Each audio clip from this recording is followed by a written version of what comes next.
बादाम इकबाल अमरूद किन्नू रेडी जो के पैसे नहीं है। हाँ ये रेडी किराए की ली है, 3000 महीने का देता हूँ। मेरे पास जी मतलब मैं अपनी लाना कारोबार है को नहीं। ये लभना की है, सौदा पिया सफेद का लिया किसी ने कोई लिया नहीं, कोई दिता नहीं, वो भी ले बैठे विकेगा तो पता लगेगा। हाँ जी ये सौदा विकेगा तो पता लगेगा की लभदा की नहीं लभदा। मंडी वालों दे ही दे कदे लभ जाता कदे नहीं लभदा।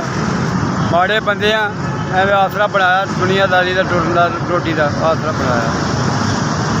हालात बड़े औखे ने, अपने अल्लाह के आसरे टुरे फिरने। अख बनवानी अख के जो के पैसे नहीं है, आगे पानी चल रहा है, आगे चिट्टा मोतिया है।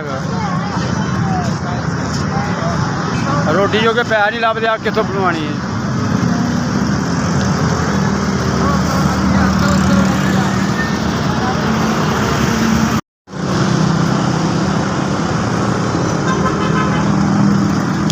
पाँच हज़ार ने मेरी हमदर्दी की, पैसे दिते ने। अल्लाह ताला उन्होंने जन्नत नसीब करे।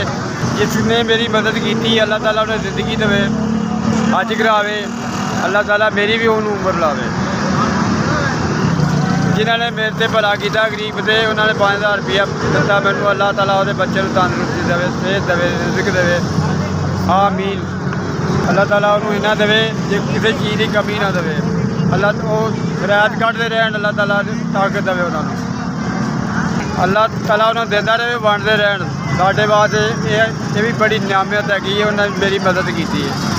SBS मैं सलाम करता हूँ, आपकी बड़ी मेहरबानी।